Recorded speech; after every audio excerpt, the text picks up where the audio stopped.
एक गांव में पीपल के पेड़ के नीचे एक साधु तपस्या किया करता था। हे भोलेनाथ, इस गांव का कल्याण हो, इस गांव के हर बच्चे बच्चे का कल्याण हो। मैं रोज यही प्रार्थना करता हूँ, इस गांव में सभी लोग हमेशा हमेशा खुश रहें। अरे साधु बाबा, अगर आपकी पूजा हो गई हो तो क्या मैं आपसे बात कर सकता हूँ? बोलो मुखिया, तुम्हें क्या चाहिए? तुम्हें यहाँ तक क्यों आना पड़ा?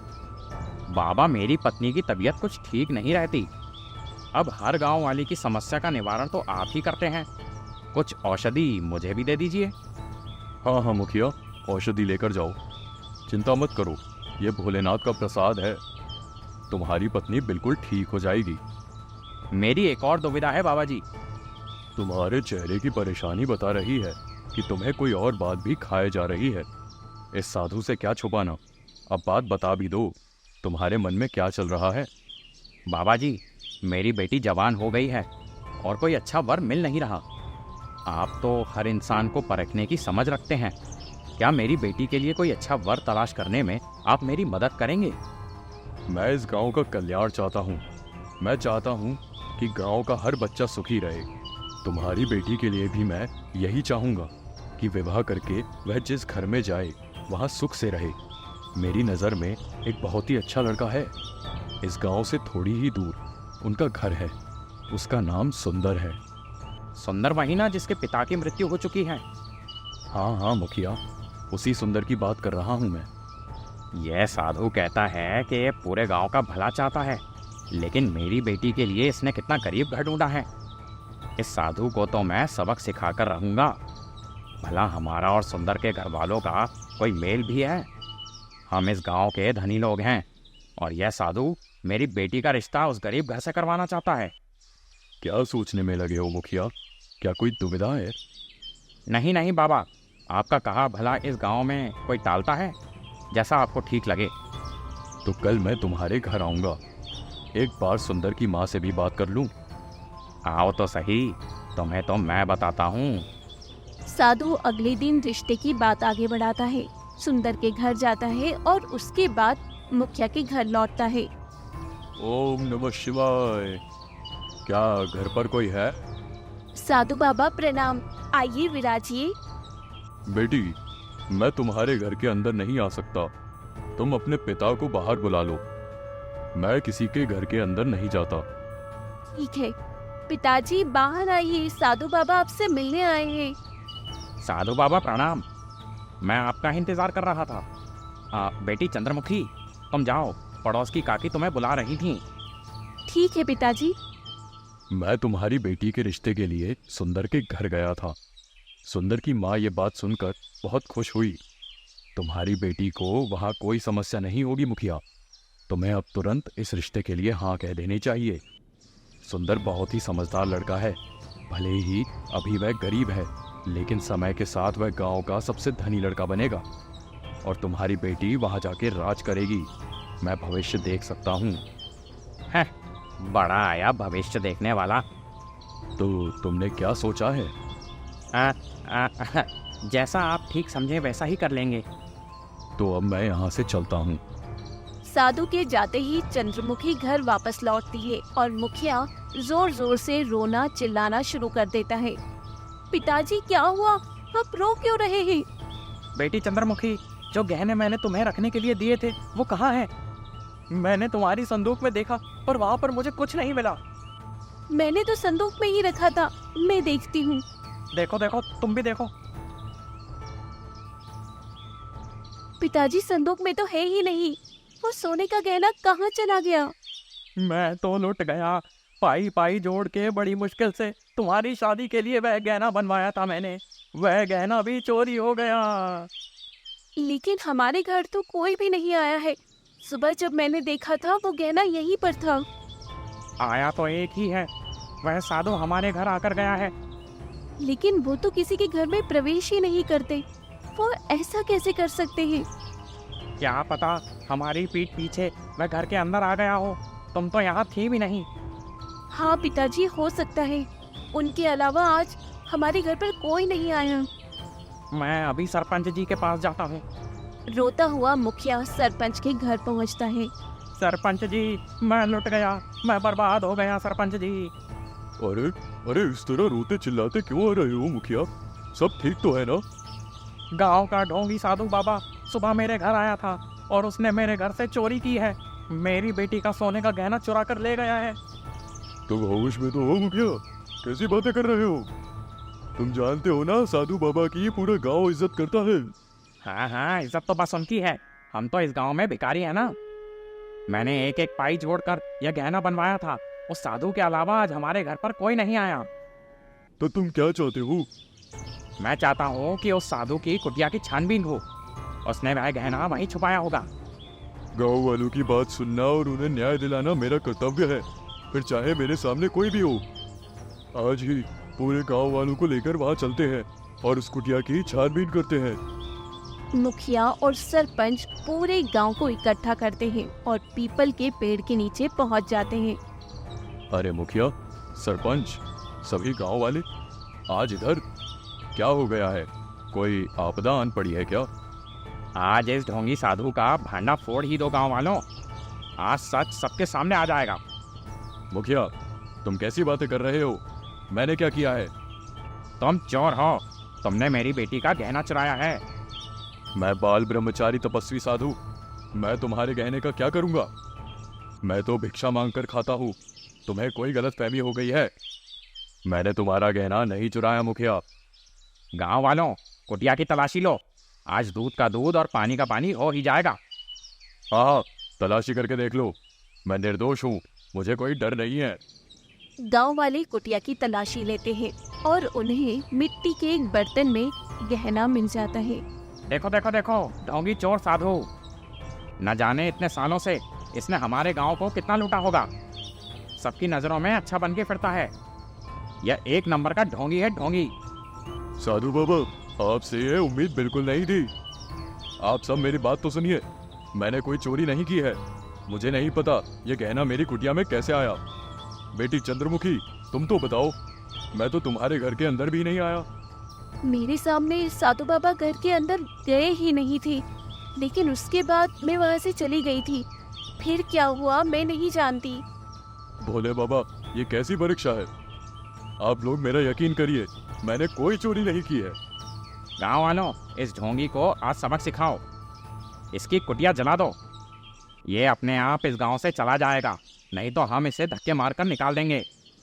ऐसा अन्याय मत करो। सरपंच, तुम तो कुछ कहो। मेरा काम है गांव को न्याय दिलाना और किसी भी अपराधी से इस गांव को मुक्त करना। जितना जल्दी हो सके अपना झोला उठाकर यहाँ से निकल जाओ। इस साधु को सबक सिखाओ। इसे डंडे से मारो और इसकी कुटिया में आग लगा दो। गुस्से में आकर गांव वाले साधु को पीटते हैं और उसकी कुटिया में उसके सामने आग लगा देते हैं। मेरे जैसे साधु पर चोरी का इल्जाम लगा है। जिन गांव वालों की खुशियों की मैं प्रार्थना करता था, जिनके संकटों का निवारण मैंने हमेशा किया है, आज वही लोग मुझे लाठियों से, हाथों से, पैरों से पीट पीट कर गए हैं और मेरी छोटी सी घास फूस की कुटिया भी जला दी। मैं आज ही समाधि लेकर अंतर ध्यान हो जाऊंगा, लेकिन उससे पहले इस गांव को 3 श्राप देकर जाऊंगा।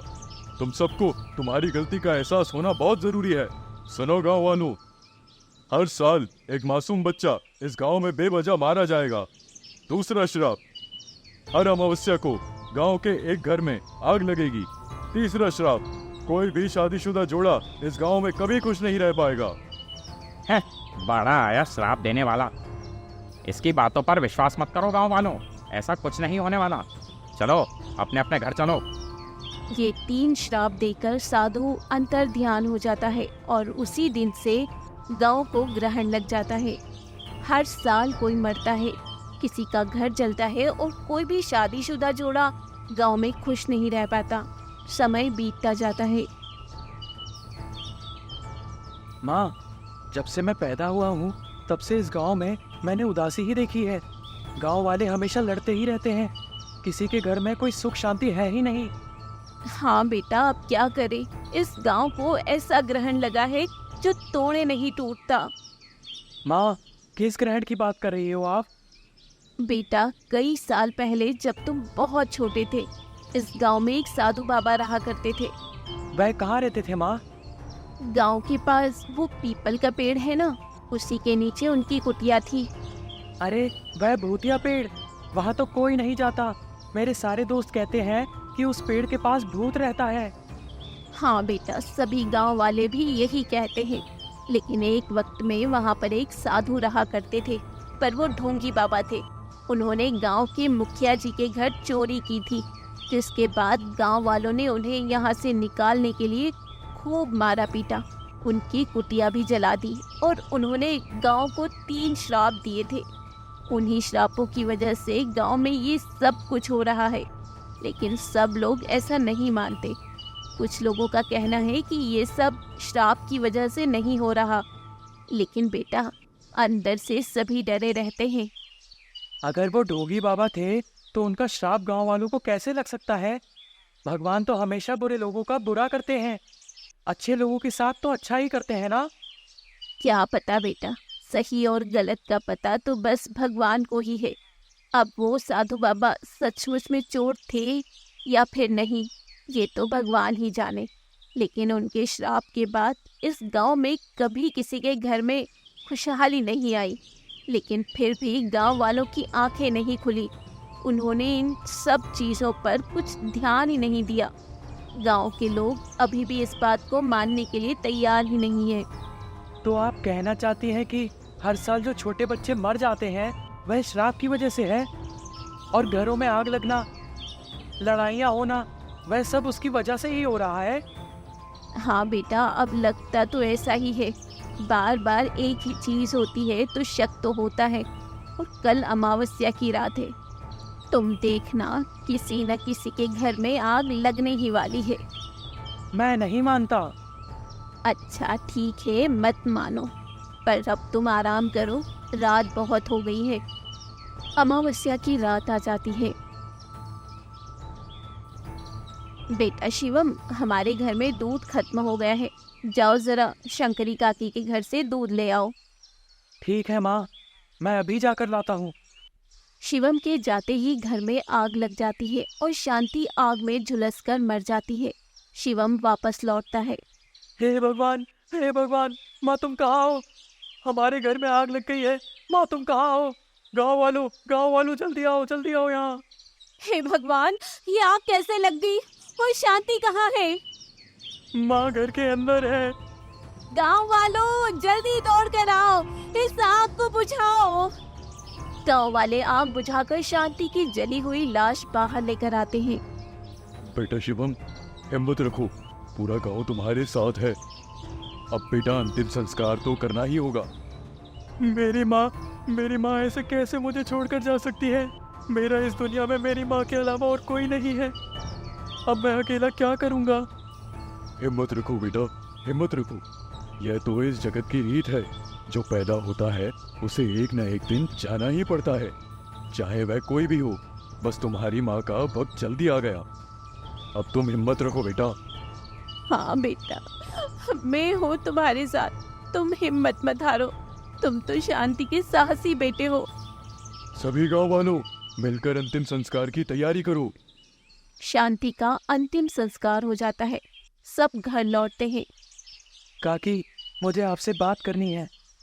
कहो बेटा, तुम्हें क्या बात करनी है?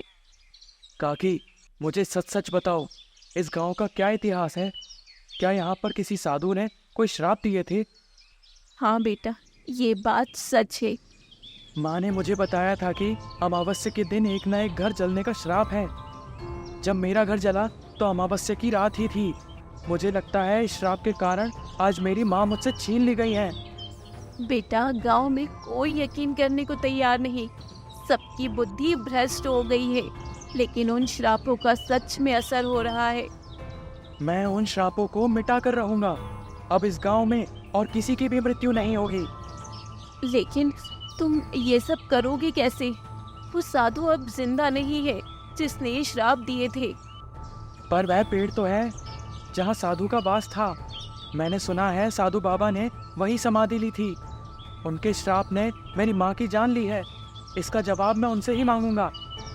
इतना कहकर शिवम पीपल के पेड़ के पास चला जाता है। साधु महात्मा, मैं जानता हूँ अगर आपका श्राप आज तक अमर है तो इसका मतलब ये है कि आप मर कर भी अमर हैं और यहीं पर हैं। मेरे सामने आइए, मुझे जवाब दीजिए कि आपने मेरी माँ को क्यों मार डाला। इस बात का जवाब तुम्हें मुखिया और सरपंच ही देंगे। तुम मेरे पास क्यों आए हो? मैं आपको देख पा रहा हूँ, लेकिन इतने साल बीतने के बाद भी आपका क्रोध शांत नहीं हुआ। क्योंकि सच अभी भी छुपा हुआ है। कौन सा सच? मैं चोर नहीं, मुझ पर गलत इल्जाम लगाया गया। मैंने हमेशा गांव का भला चाहा, गांव वालों की मदद करी, हमेशा सही निर्णय करने में उनकी सहायता करी। लेकिन मेरी अच्छाई का गांव वालों ने मुझे यह सिला दिया कि मुझे चोर बना दिया, मेरी कुटिया जला दी और मेरे साथ मारपीट करी। अब मेरे प्रभु भोलेनाथ मेरा बदला ले रहे हैं। लेकिन बाबा, आपके श्राप की वजह से मासूमों की जान जा रही है। आप तो सन्यासी रहे हैं, आप महान हैं, उसके बाद भी आप ऐसा कैसे होने दे सकते हैं? और मेरे साथ जो हुआ उसका क्या? उसका न्याय कौन करेगा? बताओ लड़के। मुझे सच्चाई जाननी है, मुझे सच बताइए पहले। सालों पहले ये गांव खुशहाल था।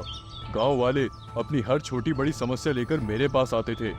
एक दिन गांव का मुखिया भी अपनी बेटी की शादी की समस्या लेकर यहाँ आया था। मैंने उसकी बेटी के लिए अच्छा वर भी ढूंढा, लेकिन उसे ऐसा लगा कि मैं उसकी बेटी को गरीब घर में जानबूझकर भेजना चाहता हूँ। और उसे ऐसा भी लगा कि शायद मैंने उन लोगों से कोई धन लिया है, जिसके बदले में मैं मुखिया की बेटी की शादी उनके बेटे से करवाना चाहता हूँ। इसी वजह से मुखिया ने मेरे ऊपर चोरी का इल्जाम लगवा दिया। जानबूझकर उसने अपनी बेटी को घर से बाहर भेजा ताकि कोई भी गवाह मेरे लिए गवाही न दे सके। मौका पाकर उसने अपनी बेटी का गहना मेरी कुटिया में एक मिट्टी के बर्तन में रख दिया, जिससे मैं बिल्कुल ही अनजान था। वह सारा खेल मुखिया ने रचाया मुझे बेइज्जत करने के लिए। मैं तो उसकी बेटी का भला ही चाहता था। जिस परिवार में मैं उसकी बेटी की शादी करवाना चाहता था, आज वह परिवार उस गांव का सबसे धनी परिवार है। पूरी सच्चाई जानकर मैं समझ सकता हूँ कि आप पर क्या बीती होगी, पर आपके श्रापों से गुनहगारों के साथ साथ बेगुनाह लोगों का भी बुरा हो रहा है। तुम बहुत समझदार लगते हो। तुम छोटे हो, लेकिन आखिरकार इस गांव में ऐसा कोई पैदा हो ही गया है जो गांव का कल्याण कर सकता है। जाओ शिवम, पूरे गांव को ये सच्चाई बताओ और सभी गांव वालों को यहाँ इकट्ठा करो। शिवम सीधा सरपंच के घर जाता है और पूरी बात बताता है।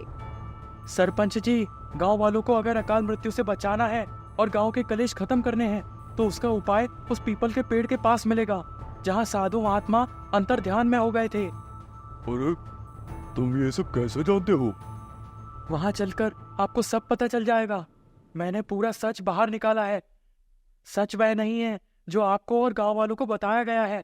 सच कुछ और ही है, और वह जानने के लिए आपको उस पेड़ के पास चलना ही होगा और गांव वालों को भी इकट्ठा करना होगा। अगर ऐसी बात है तो ठीक है, फिर गांव वालों के भले के लिए मैं इतना तो कर ही सकता हूँ। और देखते हैं कि तुम कौन सा सच सामने लाना चाहते हो। पर उस पेड़ के पास जाने से लोग डरते हैं। आपको उन्हें विश्वास दिलाना होगा कि उनके सारे संकटों का निवारण वहीं जाकर होगा। ठीक है, मैं गांव वालों को इकट्ठा करता हूँ। आज ही हम वहाँ चलेंगे। सरपंच मुखिया के साथ साथ सारे गांव को लेकर पीपल के पेड़ के पास पहुंच जाता है, जहां शिवम पहले से मौजूद होता है। कहो शिवम, तुम कौन सी सच्चाई बताना चाहते हो? साधु महाराज, सबके सामने आइए और सबको सच्चाई बताइए ताकि आप पर लगा हुआ कलंक मिट सके और यह गांव आपके श्राप से मुक्त हो सके। गांव वालों, तुमने मेरे साथ बिल्कुल अच्छा नहीं किया, लेकिन आज ये लड़का तुम सभी के कल्याण के लिए यहाँ पर आया है, तो मैं इसे निराश नहीं करूंगा। अरे साधु बाबा का भूत? क्या ये सब कुछ सच है या एक सपना है? नहीं सरपंच जी, ये सब बिल्कुल सच है।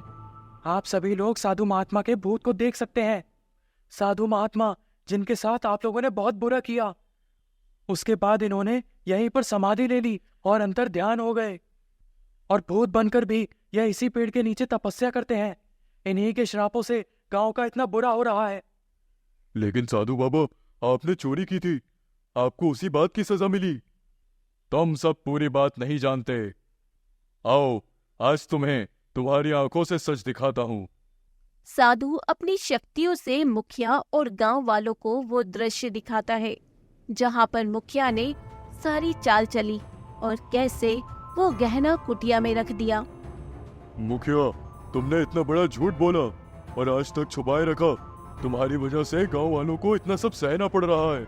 कितने मासूम लोग मर गए। कोई अपने घर में सुखी नहीं है और इस सब दुख की वजह सिर्फ तुम और तुम्हारी ईर्ष्या है। मुझे माफ कर दो गांव वालों, माफ कर दो सरपंच जी, मुझसे बहुत बड़ी गलती हो गई। तुम्हें साधु महात्मा से माफी मांगनी चाहिए। तुम इनके गुनहगार हो। तुम्हारी वजह से इन पर कलंक लगा और गांव वालों ने इन्हें ढोंगी बाबा कहा। मुझे माफ कर दीजिए साधु बाबा, मुझसे बहुत बड़ी भूल हो गई। साधु बाबा, अब यह श्राप टूटेगा कैसे? यह गांव कैसे खुशहाल बनेगा? हम पर कृपा कीजिए और हमें माफ कीजिए। पहला श्राप टूटेगा जब पूरा गांव मिलकर मुझसे माफी मांगेगा और अपना गुनाह कबूल करेगा। दूसरा श्राप टूटेगा जब तुम सब यहाँ पर भोलेनाथ के मंदिर बनाओगे। और तीसरा श्राप तब टूटेगा जब तुम लोग रोज इस पीपल के पेड़ पर जल चढ़ाओगे और यहाँ पर पूजा करोगे। हमें मंजूर है। तुम सबका कल्याण हो और तुम्हें इस लड़के का शुक्रगुजार होना चाहिए जिसने तुम सबको इस संकट से बचा लिया है। मेरी ईर्ष्या की वजह से पूरे गांव को ये सब भुगतना पड़ा। मैं सबका गुनहगार हूँ। गांव वालों, मैं तुमसे माफी मांगना चाहता हूँ। मेरी वजह से तुमने अपने अपनों को खो दिया। देर आए लेकिन दुरुस्त आए। चलो, तुम्हें समझ तो आया कि तुमने कितना गलत किया है। मुखिया, तुम्हारी बेटी के लिए जो घर मैंने ढूंढा था वह अब उस गांव का सबसे धनी घर है। मैं भविष्य देख सकता था, लेकिन तुम्हारी लालची नजर सिर्फ वर्तमान पर थी, जिसकी वजह से तुमने इतने बड़े संकट को बुलवा लिया। जैसे ही तुम सब मेरे बताए काम करना शुरू कर दोगे, वैसे ही सारे श्राप समाप्त हो जाएंगे और आज के बाद मैं इस गांव में दोबारा दिखूंगा भी नहीं। लेकिन हमें आपकी जरूरत है। अब इस गांव पर कोई संकट नहीं आएगा। तुम्हारी वजह से मुझे मुक्ति मिली शिवम, और सच्चाई सबके सामने आई। तुम्हारा धन्यवाद। अब मैं यहाँ से चलता हूँ। इतना कहकर साधु का भूत वहाँ से गायब हो जाता है और मुखिया को अपने किए का पछतावा होता है। गांव में एक बार फिर से खुशहाली छा जाती है। साधु के श्रापों को काटने के सभी उपाय गांव वाले करते हैं और उसके बाद गांव में किसी की अकाल मृत्यु नहीं होती। शिवम गांव का हीरो बन जाता है और सभी लोग उसे खूब प्यार करते हैं। अगर आपको ये कहानी पसंद आए तो चैनल को सब्सक्राइब करें और वीडियो को लाइक और शेयर करना ना भूलें। मिलते हैं जल्दी ही ऐसी नई और दिलचस्प कहानी के साथ। जब तक के लिए अलविदा।